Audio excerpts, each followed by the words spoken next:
The newest edition, Uriel, launched with the latest Warframe update, and I have mixed feelings about this one. What's good folks, it's Nightmare Frame here with a new Warframe video, and in this video I'll be showcasing Uriel's kit and how I've built him and how you can literally do what he does on other frames, and some of those frames do it better. His whole playstyle is a mixed bag, but the main thing is that he spreads fire to enemies, and if you're wondering how does he compare to Ember, and my answer to that question is... Who? He has movement, damage, healing, and iframes, but be ready for long cast animations. The only redeeming quality of those long animations is that you're invulnerable while casting them. So let's start off with his passive. He spawns in 3 demon companions that correspond to his first 3 abilities. They all have different effects, and they draw enemy aggro. They do have a health pool, which you can see on the bottom right. That health does take damage, and also gets consumed by one of your abilities. And when they eventually die, it does take a whole minute for them to automatically revive. Or you can just cast your second ability to fully revive them. Demon 1 unleashes a chain that tethers enemies and slows them, and have them share damage and take damage over time. It's a weaker version of Kulero's Collective Curse. Demon 2 lunges at an enemy, stuns them, deals damage, and marks them. You can see the mark right above their head. It's like this big shield icon. When you kill the marked target, they drop a lot of health and energy orbs, while also leaving a patch of fire. Demon 3 defiles corpses to summon a rune that grants you fire rate and an additional instance of heat elemental damage on your weapons. And if there are no corpses around, the demon will spawn a rune, but this does take longer. You can also see the runes on your minimap. There are these white circles with crosses in them. Now that you understand his passive, let's go on to the abilities. They're very simple. Infernalist, low-key his best ability, sets himself ablaze, deals AoE heat damage in a small radius with guaranteed procs. And while this ability is active, you can soar across the map by dodging while airborne. And the flight speed scales with parkour velocity, so Praetos is his best in slot weapon. This ability also sets your demon companions ablaze so they can deal more damage with his third ability. Remedium, his second ability. When cast, Uriel goes invulnerable, fully healing himself and his demon companions, while also cleansing himself of any status effects. And if he overheals, he gains overshields. The third ability, Demonium. When cast, he sacrifices 10% of his demon companion's health to unleash 3 homing fire projectiles that seek enemies, deal heat damage, and debuff enemies with a damage vulnerability. These heat projectiles also explode in a small AoE. And remember, this synergizes with his first ability so they can deal more damage. And his final ability, Brimstone. This ability needs to first be charged by killing enemies affected by your demons and picking up demonic runes. And once fully charged, you can unleash a massive fire AoE that covers the area in fire to deal heat damage with a 10 times damage multiplier. Even though it looks cool, it has a lot of downsides, and it's also why it's his helmet slot. If you kill fast enough by any other means, charging is slow. Playing with teammates, charging is just forget this ability exists at that point. And when you finally get the chance, when you cast the ability, it is really slow and you cannot cancel the animation to reposition, so it's a full commit ability. And if you have any lingering DOT that could kill enemies before unleashing Brimstone, well, tough shit, you just wasted your ability cast. Not only that, this ability is eye cancer for your teammates, because till today, we don't have the option to disable other players' effects. Do not rely on this ability for your main source of nuking, because its presence on the field is nearly non-existent, especially if you build efficiently. Even though the efficacy of the damage is outstanding, you're better off using anything else to be useful. It's an unfortunate sight. There are ways that DE can redesign this ability in a way that it doesn't require you to charge it, reduce its damage multiplier, have it initially expand, dealing fire damage, and explode, and anything that dies within its aura leaves behind fire patches that ignites anything that it comes into contact with. Or if you want to lean more into the minion aspect, then enemies that die to this ability would have it summon an Infernal Legion, and those Infernal Legion will rush towards enemies, burn them, explode, whatever, to continue the cycle, and have it pair with Kamisato, scale with the Aura Summoner's Wrath. You get what I'm saying? For a devil-themed frame, he is way too tame and not taking advantage of the whole demonic devil theme. They totally missed the bar on this one. You don't have to agree with what I'm saying, but I want you to sit down and objectively look at this frame and how it compares to anything that we have, and really have a look what it actually brings to the table in Warframe.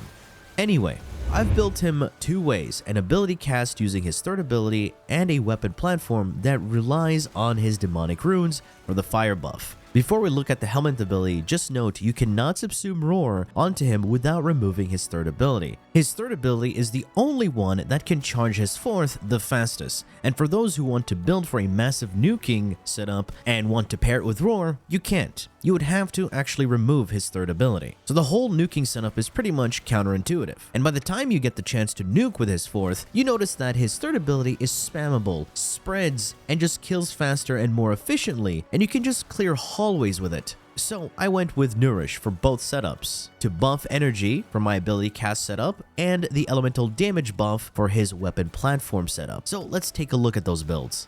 And for those tired and bored of Nourish, well, you and me both. And it was the only choice that made sense and brought everything together. It's unfortunate the ability design for this frame just felt like it was all over the place without a clear vision embracing the devil theme. Just because he looks like the devil doesn't make him feel or play like one. Alright, let's take a look at the Uriel setup. It's a very simple build. I'm gonna pop an energy pad here. I'm gonna cast my Nourish and Nourish again, because I have Arcane Concentration, which gives me 60% duration increase. My Panzer's already debuffing enemies, and just cast the third ability, everything dies in sight. There you go. Very, very easy setup to do. And of course, we have our Sobek with Acid Shells to kill everything. This is our Demonic Rune. When we pick this up, we get Heat Elemental damage on our weapons. And let's shoot some enemies here. And there you go. Big explosion, spreads heat. So not only can we play it as a weapon platform, but an ability damage setup. Cast our 2 to give us overshields. Nourish, first ability. You always want to have your first ability active because it sets your minions ablaze. So your third ability can deal even more damage. That guy has the he died way too quickly, but you can see so many health orbs and energy on the ground. You never have to worry about anything. We're barely doing anything, and we already have a pretty decent KPM. So just imagine if we're actively going out there and killing enemies without actually showing you what's happening. It's really not difficult to play this Warframe. See, there's viral everywhere. They're burning. I don't even have to worry about casting my fourth ability, because they're just going to die before my fourth ability even goes off. Hence why I said it's not that reliable of a skill. All this energy, we're chilling. We're also utilizing 3 new arcanes on our Warframe, our primary weapon, and our melee. Speaking of our melee, which is the Praetos, this allows us to freeze enemies when we dodge roll near them. Very nice. If we want, look at that. And we can set everything ablaze. Cast our second. There you go. Because we're 90% and above on our energy, we also get additional multi-shot thanks to primary overcharge. So then it's down to you whether you enjoy this Warframe or not.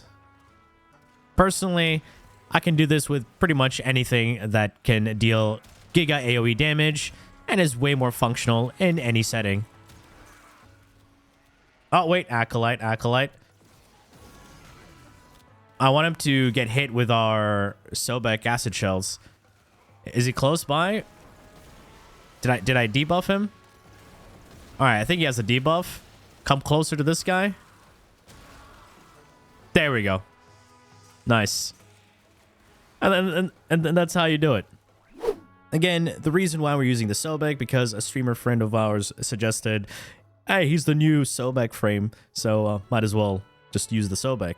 And yeah, we did do that. We changed our valence bonus to heat. You can of course get a better bonus than 30%. And we've leaned more into the heat damage. Now, you already know the helmet ability. The shards are 3 reds for the strength increase and 2 yellows for the casting speed. Up to you. I went for the 2 yellows here for way more utility because it just feels better to cast all my abilities in quick succession, as I'm also using Arcane Concentration for the increase in duration. Now let's have a look at the Uriel build. Artis, Molt Augmented for the increase in strength after 250 kills, and Concentration for the increase in duration after an ability cast. Strength at 343%, that's thanks to the Tau Forge and Blind Rage, Transient Fortitude, and Umbral Intensify. Duration at 128, that's because of Transient and Prime Continuity. We get additional 60% thanks to Concentration.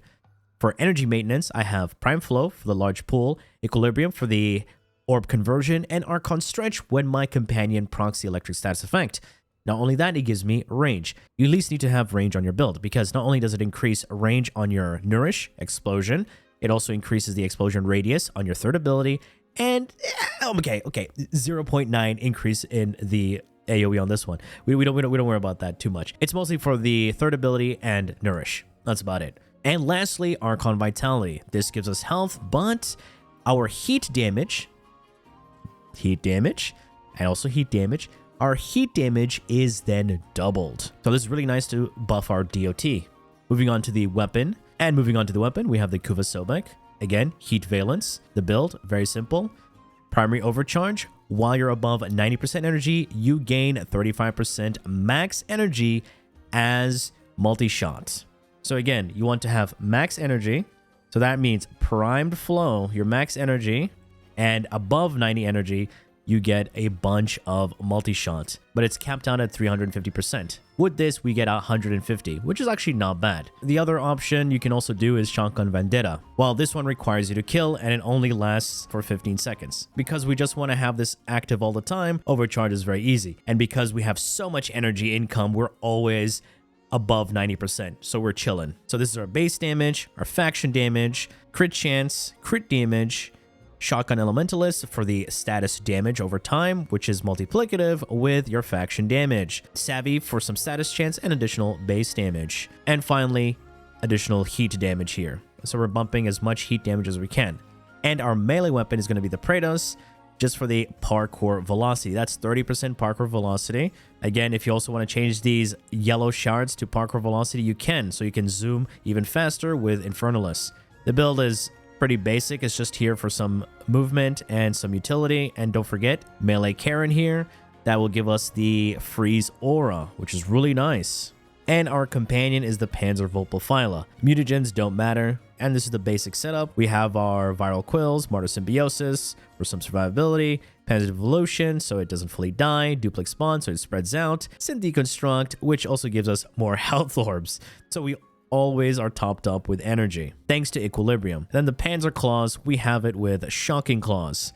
This will allow us to trigger Archon Stretch. Very easy. Alright guys, this is what I've built for my Uriel. If you like it, try it out.